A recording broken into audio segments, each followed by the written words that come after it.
스르프타임즈 2023년 1월 1일자를 진행하도록 하겠습니다. 스르프타임즈는 생존 우선순위와 기업 및 국가의 이익을 주제로 하고 있습니다.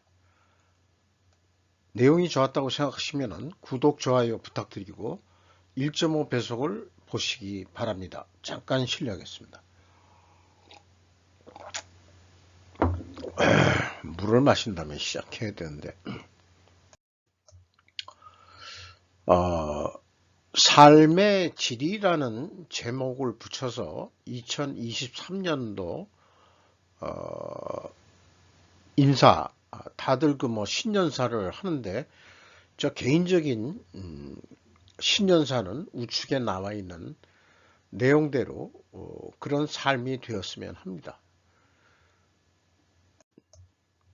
그리고 이거 한번 소개를 한번 한 적이 있는데요. 하도 사회가 대립과 갈등의 관계가 너무나 치열하게 대립되는 그런 상황에서 어떤 지혜를 좀 찾아보고자 했던 그런 논리적 연습이었는데요. 요 왼쪽에 있는 그림은 갈등 해소도라고 해서 영어로 크라우드라고 부르긴 합니다. 이 어떤 공동 목표가 있어야 되고 갈등을 해결하려고 그러면은 BC는 다 필요한 조건들이 됩니다. 그런데 B의 입장에서는 D를 원하고 C의 입장에서는 상대방이라고 그러죠. 나는 D를 원하고 상대방은 D'을 원하는데 이게 원하는 게 서로 충돌이 되는 사례들이 사회생활 하든가 정치, 사회, 기업 내에서도 이런 갈등 속에서 우리는 살고 있습니다. 그래서 이거를 해결해 보겠다고 하는 과정에 너무나 많은 에너지들이 소진이 되고 또한 마음의 상처도 많이들 받아가면서 남는 것은 상처뿐인 영광이다 뭐 이런 식이 될 삶이라면은 그래도 혼자라서 혼자 어떤 소화할 수 있는 방법이 뭐 없겠느냐. 이런 거를 했을 때 어떤 착상이 들어온 게 있어 가지고 B를 위해서는 반드시 무엇을 해야 된다 이렇게 이제 우리가 얘기를 하는데 이 B와 D 사이에 내가 생각하는 뭔가 갭이 있을 것이다. 이거를 찾아낸다고 한다면은 상대방의 이 C와 D'을 이해를 안 하더라도 내 자신이 갭을 찾아낼 수 있다고 한다면은 나름대로 어떤 골의 목표를 선택할 수 있지 않겠냐 하는 그런 착상 내지는 생각을 해봤습니다. 이것은 어찌 보면은 논리 속에서 나온 하나의 어떻게 생각하면은 이 편법 같은 그런 건데요. 상대방하고 한마디로 어떻게 생각하면은 대화하고 싶지 않다. 이런 경우가 많을 겁니다. 대화를 해가지고 뭔가 해결점을 찾아야 되는데 서로 윈윈할 수 있는 거 B도 만족하고 C도 만족할 수 있는 그런 거를 찾아야 되는데 그런 길이 정말 너무나 힘들다고 한다 그러면은 이런 어떤 쉬어가는 냉각기로서의 어떤 갭을 찾는 시간 내가 원하는 것이 과연 정당한 건지 반성하는 시간 이것을 남한테 그걸 요구하지는 않겠다 이거예요. 내 스스로 이 갭이라는 것은 그 필요와 욕구 사이에 이 갭이라는 것은 어떻게 생각하면은 자아 성찰 내지는 자기 반성 속에서 그 갭을 찾아내는 어떤 냉각기 같은 뭐 이런 것이 꼭 어디 뭐 절에 들어가서 수련을 한다고 해서 나오는 것도 아니고 삶 속에서 지득되는 터득되는 그런 것이 되었으면 하는 제 개인적인 어떤 이 소망이기도 합니다. 우리나라는 뭐 윤 대통령이 된 이후로 그 호칭은 없는 것으로 모든 언론이 약속을 한 것 같습니다. 윤 신년사는 국내 경제 문제만 그 vs 대김 뭐 정은이 뺐습니다. 남한을 주적으로 강조. 1월 1일을 맞이하면서 우리 윤 대통령은 국내 경제의 그 3대 개혁에 대해서 강조하는 신년사를 했는데 물론 경제가 매우 중요하죠. 그러나 그 2022년 그 우크라이나 러시아 그 전쟁 사태 또 여러 가지 그 남북국해 문제 또 북한에서 미사일 뭐 이런 등등을 볼 때는 신년사에 뭔가 정치 사회적인 면도 하나 언급이 돼야 되지 않았겠느냐 이렇게 생각하는데 북한 관련 정책은 언급이 없을 때는 없었습니다. 뭐 각 그 신문에서 그 제목들을 쓴 걸 보더라도 그렇고요. 여기에 이제 그 이권 기득권이라는 그런 거에 대해서 그 용인하기가 어렵다. 이런 거 할 때 이권 카르텔과 유사한 의미로 그 해석이 된다, 분석이 된다라고 헤럴드 경제에서는 얘기를 했습니다. 이권 카르텔. 무슨 뭐 어느 정도 감은 오는데요. 그리고 노동교육연금 3대 개혁을 얘기를 했는데 그 어떤 그 노동 그 근로자들 그런 입장에서 볼 때는 우리나라 임금 체계가 직무 중심주의고 성과급 중심의 전환 이런 거가 돼야 된다. 그러니까 한마디로 그 미국식 이라고 해야 맞겠죠. 연공서열이 아닌 그리고 노사 문제에서도 법체주의가 관철이 돼야 된다. 뭐 이런 거는 상당히 뭐 동의하는 거고 또 그렇게 돼야 된다고 믿습니다. 그런데 이제 이 북한 김정은 엉아라고 얘기할 수는 없고 젊은 애니까 그 김정은이가 하는 얘기는 남한은 명백한 적이다 라고 문재인 정권 때 쓰지 않는 표현을 노골적으로 갖다 붙였습니다. 그리고 핵탄두 기하급수적으로 늘 것이다 뭐 이런 얘기인데 12월 30일에도 쏘고 1월 1일에도 쏘고 얘네들 돈이 어디서 나오는지 제가 그 매일 아주 진짜 궁금합니다. 그 돈 나오는 구멍을 어떻게 좀 미국이 무슨 뭐 북한 제재에서 막겠다 어쩌고저쩌고 했는데 하나도 성공을 못하고 있는 건지 어떻게 그렇게 많이 쏘면서 많이 비용이 들어가는데 그렇습니다. 명백한 적이라 그러면 주적이라고 이제 얘기를 하는 거겠죠. 우리의 주적은 누구냐? 북한이냐? 중국이냐? 이거 우리나라 잘 정해야 돼. 우선순위를 잘 정해야 합니다. 우선순위가 결정되는 순간 폭발성이 일어난다고 저는 믿습니다. 김정은이도 그 미국과 중국 그 갈등을 통해 가지고 국제관계의 구도가 신냉전으로 전환했다. 그러니까 그 옛날 냉전은 그 미국과 소련이었다면은 현재의 그 신냉전은 어, 양대 구도로만 본다 그러면 미중 패권 전쟁이죠.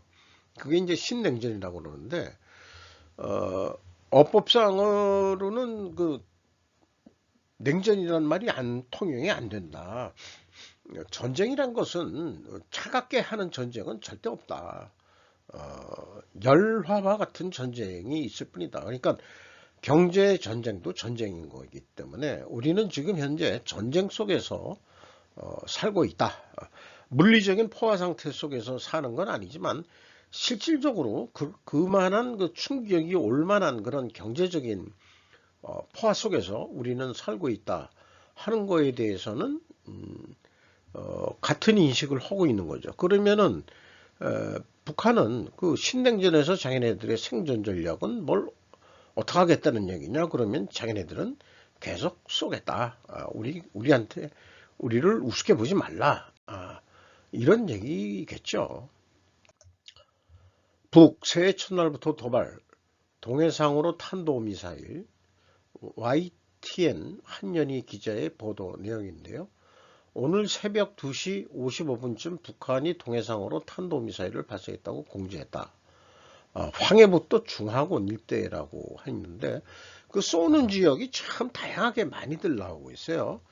그러니까 얼마나 그 미사일 기지를 많이 만들어 놨으면은 또 이동식 그 미사일 발사대도 있으니까 옮겨가면서 하는데 뭐 작년 말에 어떤 전체 회의에서 하는 얘기인 것 같습니다. 살이 다시 쪘네요. 그리고 퇴임 후에도 갈등 분열 조장하는 못된 습관. 국민의힘 문 신년사 혹평했다. 그 내용 신년사에 보면은 치유되지 않는 이태원의 참사의 아픔과 책임지지 않고 보듬어 주지 못하는 못난 모습 언급을 했다. 경제는 어렵고 민생은 고단하고 안보는 불안하며 새해 전망은 더욱 어둡다. 자기가 대통령 할 때는 이러지 않았나요? 그러니까 물러나면은 이제 공격해도 되는 거죠. 자기는 못했어도 그렇게 생각합니다. 그래서 그 신년사 바로에 아까 제가 갈등 해소 도를 그려서 얘기했듯이 여전히 이렇게 최고 그 위치에 있던 사람들도 이것을 갈등과 분열을 해결을 못하고 있는 지도자들이라는 거죠. 남 얘기하지 말라. 내 자신의 자기 자신을 반성하는 시간부터 가져라. 우리 옛날 초등학교 때 도덕 시간에 나온 정도 수준인데 그거를 못하는 모양이다. 이해 좀 성숙이란 게 도대체 뭔지 모르겠습니다. 문제는 차치하고 시 부주석은 중국이 역사의 오른쪽에 있다고 말한다. 여기 이제 오른쪽이라고 표현한 것은 right니까 옳다. 자기네들은 옳다. 역사적으로 이렇게 이제 주장을 하는 거죠. 그리고 이제 시진핑은 이제 죽기 전까지는 이 장기 집권을 할 수 있는 토대를 마련했다는 얘기고, 그리고 이 푸틴 대통령하고 이 화상회의에서는 사변이다는 표현으로 했다. 그러니까 우리도 6.25 사변이라고 했는데 이런 사변들은 빨리 정리되어야 된다는 의미에 있을 때 사변이라는 표현을 역사적으로 썼던 것으로 알고 있습니다. 그래서 어디 영화 속의 메시지이긴 합니다만은 무엇이 문명이고 누가 야만인인지 내가 옳다 그러면 자기는 문명인이고요. 남은 야만인이거든요. 네. 자기네들은 오른쪽에 있으면은 남들은 왼쪽에 있는 거고, 그러니까 이 시진핑 어와는 자기는 오른편에 있다 이런 얘기인데 문제는 여기서 처치하고라고 했으니까 이 기사를 AP 기사도 그거를 꼬집는 내용이라고 할 수 있겠습니다. 그리고 또 이런 얘기도 있죠. 실수가 없었다면 깨달음도 없다. 지금 그 중국의 그 코로나 정책에 대해서 그게 실패인지 성공인지 다시 확산되는 거가 적절히 그 조치를 못했다. 또 많은 비용도 들어가고 하는 것도 있었을 겁니다만은 뭐 그런 얘기는 언급을 안 하고 뭐 어떤 이 시를 읊는 정도 그런 정도의 수준으로 그 신년사 같은 거를 한 것 같습니다. 육군 최초의 여성 현역 에이브럼스 마스터 포병 소개. 그러니까 탱크에서 그 포병이 여성 포병이 첫 나왔다는 얘기입니다. 특별히 밀리터리 타임즈라는 데서 소개를 했는데 다른 사진을 검색해 보려니까 그 야후 뉴스에서 어떻게 또 못 찾겠더라고요. 그래서 그냥 이렇게 그 무슨 수여하는 자격 인증해 주는 뭐 그런 격려인지 뒤에 있는 뭐 어떤 상관인 것 같은데 아주 대견한 다는 듯이 이렇게 쳐다보는 모습이 참 재미있습니다. 미국에서 드디어 최초의 여성 탱크 포병이 생겼습니다. 네, 이런 게 진정한 남녀 평등이겠죠. 네, 우리나라 여성들 군대 가야 됩니다. 이런 거 얘기하는 그 정치인이 좀 많이 나왔어야 되는데요. 마스크를 벗지 않는다. 일본과 한국 마이니치 신문인데 어떻게 다른 나라하고 틀려가지고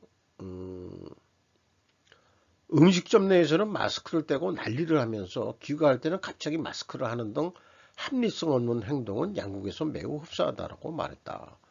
그러니까 요즘 우리 밖에서는 이 마스크를 안 해도 된다 이렇게 돼 있고 실내에서는 식사할 때를 빼놓고서는 다 마스크 써야 된다. 아직 실내 마스크 완화하는 것은 아직 결정을 못한다. 그리고 더더욱 중국발 코비드 확산 변형된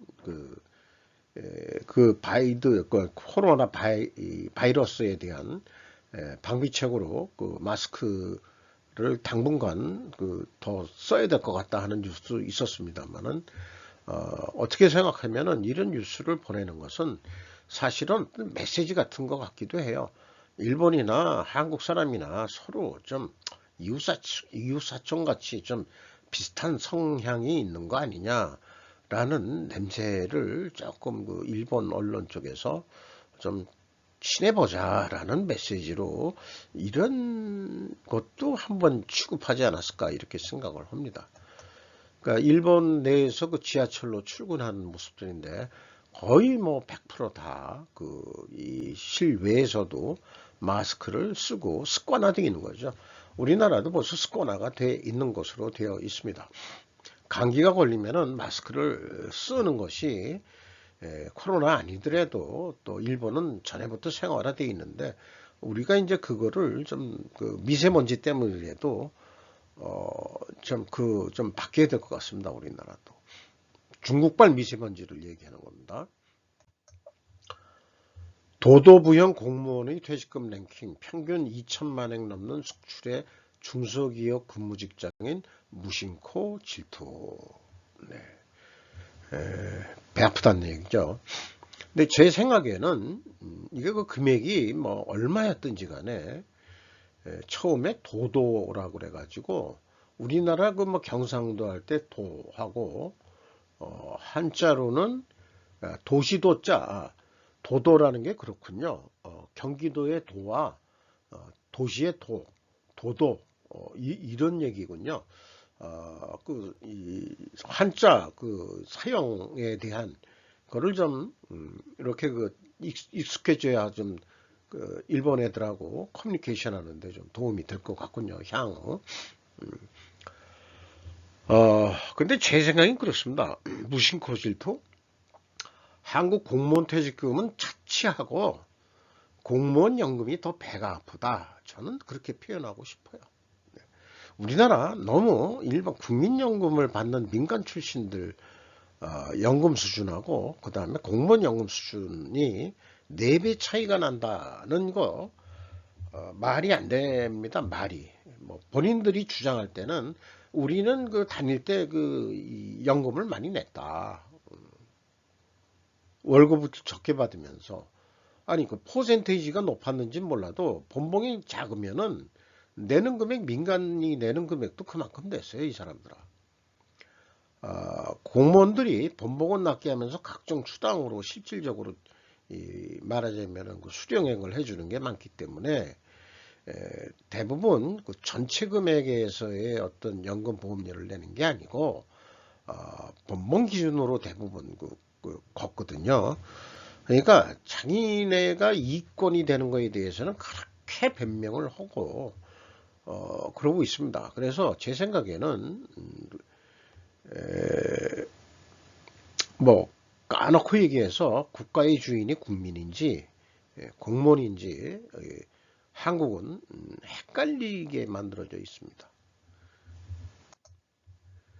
초점은 미얀마의 문제와 남중국해 문제, 2023년 아시아인이 눈을 떼지 않는 떼이다를 뭐 번역이 AI 알고리즘이 뭐 나이로 번역을 한 것 같습니다. 시기이다 뭐 이런 거 같은데 아세안 그 가입국이 15개국으로 또 주로 동남아로 많이 포진돼 있지만 그렇게 돼 있는데 미얀마 문제가 이제 결국 좀 골치 아픈 거다. 그리고 또 남중국해 문제는 필리핀이 가장 제일 먼저 근접해 있는 거고요.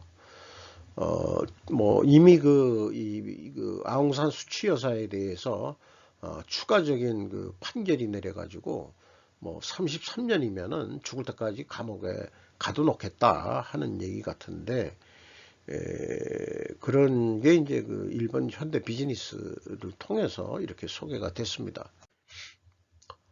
어, 구글 뉴스를 보면은 그 동일한 이 성격을 경제 매체별로 제목을 이렇게 해서 했다 해가지고 필요한 부분을 뉴스 소비자가 선택하게끔 이렇게 이 겉면에 내놓는 그런 말하자면은 그 알고리즘 선택 방법이 네이버에서도 이런 식으로 하면 얼마나 좋을까 생각을 해봤습니다만은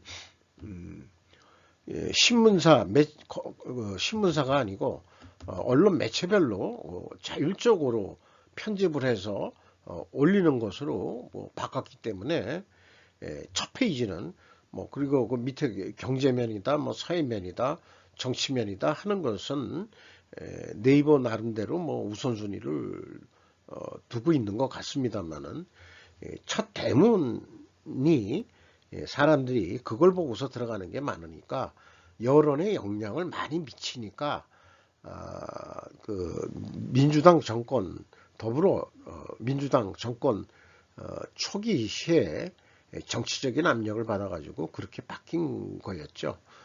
어쨌든 불법 파업 좌표찍기 반법치행위 결연히 대응한다. 한동훈 법무부 장관이 정치인 뒷배로 기업인 행세하는 조폭 뿌리 뽑는다. 기업가형 조폭들을 뿌리 뽑겠다. 근데 그런 경우 대부분 정치인 뒷배다. 이러면은 누구가 암시되는지 저는 이해는 해요. 그리고 그 다음에 정당한 법 집행 방해할 경우 지위 공란 막론하고 무관형 엄정 대응하겠다. 그 다음에 국민 일상 위협하는 범죄 막아낼 것이다. 좌표찍기 협박 범죄 적극 대처하겠다. 마약 얘기를 좀 제목에 좀 넣었으면 좋겠는데 그 말이 또 좀 안 보이네요. 뭐 포괄적으로 들어가 있는지 모르겠습니다만은 국민 일상 위협하는 범죄 뭐 이런 거에 그러나 마약은 하나 별도의 표현을 좀 해야 될 정도로 그 위기 의식을 느껴야 될 거라고 좀 생각은 하긴 합니다. 그런데 이제 요거는 이제 제거하는 건데, 자, 말만 하면 뭐하냐, 우리한테 나중에 실적 보여주라. 실적을 저는 그 얘기를 하고 싶습니다. 좌표찍기라는 말을 제가 사실은 이해를 못해서 검색을 해가지고 여기 검색한 내용을 참고적으로 적어놨습니다. 삼성도 재고대론 못 피하나 10년 만에 반도체 적자 위기. 매일경제 오찬정 기자의 뉴스 보도 내용인데요.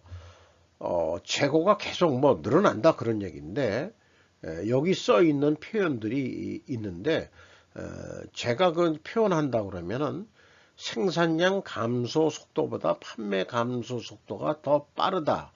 그래서 재고가 쌓이고 있다. 생산량을 조절 안 하는 건 아닌데 수요가 너무 급감해 버리니까 재고가 남는다. 그래서 재고대란 못 피하나. 근데 이 반도체 적자 위기라는 것은 본인이 미알이 점쟁이가 아닌데 이건 너무 쉽게 표현하는 거 아닌가 모르겠어요. 이 기자가 영업이익이 대폭 감소할 예정이다 라는 정도가 조금 합리적인 제목이 아니겠느냐, 이렇게 생각이 됩니다. 제가 이 3분기에 반도체 업체들, 주요 반도체 업체들 실적 분석 해가지고 봤을 때, 뭐 적자가 날 수도 있긴 있겠지만은 삼성전자인 경우는 적자는 아닐 거예요. 이 말하자면 재고가 증가하고 매출이 좀 감소한다 그래도 그런 예상을 하기 때문에 뭐 급격히 더 나빠질지 그거는 앞날은 뭐 누구도 쉽게 예측할 수는 없는 겁니다만은 일단 가까운 미래를 볼 때는 그렇다 이거죠. 기후변화 대응을 위한 기후기술 2023년도 트렌드는 해가지고 블로터라는 매체의 최경미 기자가 소개한 건데 1번에서 6번 있는데 핵융합 에너지가 향후에 저 개인적으로는 초미의 관심이다. 이것이 있어야 재생에너지 뭐 이따위로 해서 환경론자들 이런 정치적 올바름을 연결해서 얘기하는 좌파 활동가들을 좀 깔아뭉갠다는 표현도 좀 적절히 않습니다만은 아까 니즈와 욕구 원츠 사이의 갭을 스스로 찾는다고 한다면은 조금 더 신중하게 생각은 해야 될 것 같습니다만은 어쨌든 핵융합이 미국에서 성공했다는데 우리나라도 연구했었다는데 그게 좀 이게 되면은 참 좋을 것 같아요. 커피 마시는 베네수엘라 국적의 시민이 베네수엘라가 산유국이면서도 그렇게 자원이 풍부한데도 왜 그렇게 인플레되고 망하는지. 그러니까 자원이 풍부하더라도 정치가 잘못되면은 다 국민들 못 살게 돼 있다. 그러니까 불법 미립국 하는 뭐 이런 돼서 좀 고생하는 베네수엘라 국민이네요. 따뜻한 커피 한 잔을 마시고 있는 모습입니다. 커피를 마시면은 건강이 좋다는 은근히 커피 메이커들한테 저걸 받는 건지 안 받는 건지 모르지만 언론기관들이 가끔 커피 좋아요라고 또 소개를 하죠. 푸틴 신년전설로 러시아를 향한 외침. 그러니까 푸틴은 시진핑에는 우리는 역사적으로 올바르다라는 쪽으로 얘기를 했고, 푸틴은 어떤 민족주의가 냄새가 나는 이런 표현을 결론적으로 네오나치라고 우크라이나를 정의를 내리고 또 러시아를 파괴하려는 나토 대항해서 우리는 승리할 것이다. 그래서 그렇게 러시아 국민들을 북돋우고 우리는 하나다. 이런 것을 강조하면서 러시아는 위대하다. 그래서 승리할 것입니다. 라고 신년사를 한다는 거예요.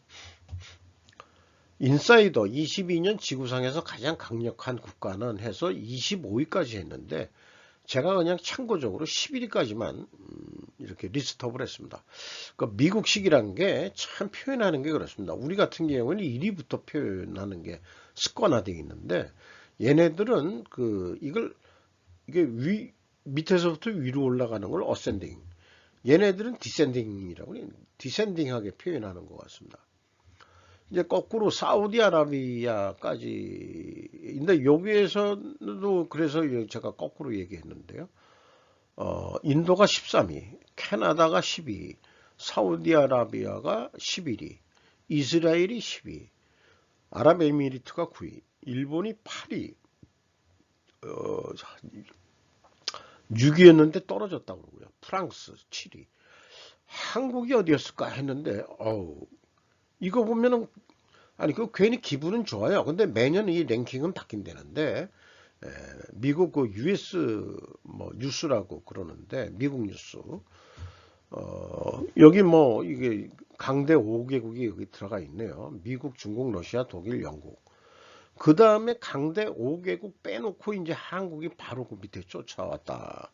그런 얘기인데 그러면 왜 6위가 됐느냐 해서 US 뉴스가 얘기한 거는 이 나라의 거대하고 첨단 그 서비스 기반 경제. 그러니까 IT가 강하다. 전자정부다. 이런 것이 강하다. 그런 얘기고, 세계에서 가장 큰 국가 총저축과, 그래요? 우리가 저축을 그렇게 총저축이니까 민간저축, 예를 들어서 정부저축 다 포함해서 그런 건가요? 이렇게 얘기를 하고, 그 다음에 이제 그 투자 매장량이라는 표현을 했네요. 한국이 그 지하자원도 없는 나라니까 외국인들 투자 매장량을 세계에서 가장 큰 게 투자를 받고 있다. 돈 되는 땅이다. 돈 되는 땅이다. 그런 의미에서 강국이라고 얘기하는 것 같습니다. 희망을 좀 갖는 그런 뉴스를 보여줘서 고맙네요. US 뉴스한테. 러시아의 우크라이나 전쟁은 군대가 왜 전화기를 피우는 법을 배워야 하는지를 보여준다고 미 해병대 고위 장성은 말한다. 비즈니스 인사이더 크리스토퍼 우디 기자의 보도 내용인데 저건 전쟁할 때 휴대폰 쓰면 안 된다. 다 그 추적당하고 그러기 때문에 안 되고 휴대전화 위치 추적 기능 사용을 금지했다. 전쟁할 때는 이런 가까이 쓰는 자기들끼리 주파수로 쓸 수 있는 여기에서 얘기하는 이동 무선을 사용하고 있다. 이렇게 얘기를 하고 있는데 그러면은 그 도청이 좀 잘 안 걸리는 모양이죠. 잠깐 그 전쟁에서는 보안이 또 제일 중요한 거니까요. 그리고 또 중국군과 중국 정보 수집 플랫폼이 상당하기 때문에 결론은 이런 것도 그 대중국 문제로 귀결이 되는 것 같습니다. 중국인들은 매우 견고한 정보 네트워크를 가지고 있다라고 인정을 하고 있고 그들은 우리가 무엇을 하고 있는지 알아내려 하고 있다. 그리고 또 미국도 마찬가지로 우리도 같은 일을 하고 있기 때문에 이것은 알려진 고양이와 쥐의 게임이다. 그 톰과 제리에서 그 고양이가 항상 당하던데 누가 고양이가 누가 쥐인지 잘 모르겠습니다. 자, 그 사우디아라비아 빈살만 왕세자가 다녀간 이후로 이 변화되는 결과가 하나씩 나오는데, 현대차가 사우디에 전기차 반조립 공장을 세운다. 중동 첫 공장을 이제 한다. 한국경제 선한결 기자, 김형규 기자 두 기자의 보도 내용인데, 검소한 테이블에서 조립식 같은 건 아니지만은 뭐 의리의리한 게 아니고 아주 그 실무적인 그런 테이블에서 급조해서 만든 것 같긴 해요. 그래서 이제 그 배석을 한 다음에 이제 MOU 각서를 체결하는 모습인데, 자동차 공장을 짓는 게 아니고 반조립이된 거를 그 CKD 공장을 짓기로 했다는데, CKD가 뭐 무슨 무슨 녹다운이라는 C는 좀 기억이 안 나네요. 그런 식의 약자인데, 이것을 현대차, 기아차, 그 다음에 현대모비스 여기에서 취급하는 게 아니고 현재는 현대글로비스에서 하는 거로 제가 알고 있습니다. CKD를 하는 거로 결국 뭐 좀 미리미리 그 모듈식으로 조립을 해서 사우디에 가면은 간단하게 조립해서 차 만들 수 있게 해준다. 뭐 이런 얘기 같습니다. 네. 현대차는 미국, 브라질, 러시아, 체코, 터키, 인도, 중국 등의 공장을 가지고 있다. 참 전 세계적인 글로벌 공장을 가지고 있는 글로벌 메이커로 현대 모타그룹이 발전된 것에 대해서 축하에 마지 않습니다. 대한민국 경제를 위해서도 그렇고요. 하나그룹, HD현대, 조선업 패권경쟁 이복 집중. STX 그 중공업이 뭐 망해가지고 지금 은행, 산업은행이 주인인가 아마 그렇게 되는데, 그걸 인수하려고 하는데, STX 중공업이 선박용 디젤 엔진과 이중연료 엔진, 액화천연가스, 액화천연 석유가스, 액화석유가스, LPG, LNG, 이거 좀 다른 거죠. 엔진 등의 가능성이 있다.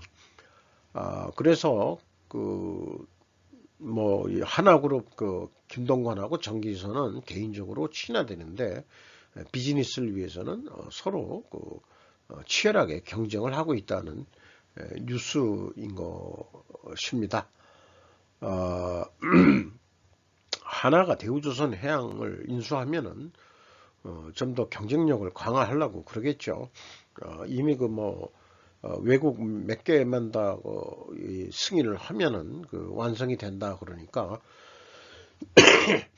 2022년 말 대우조선 해양 결산은 뭐 주인이 바뀌지 않은 상태에서 이제 결산이 어저께 이제 마감이 됐을 텐데요.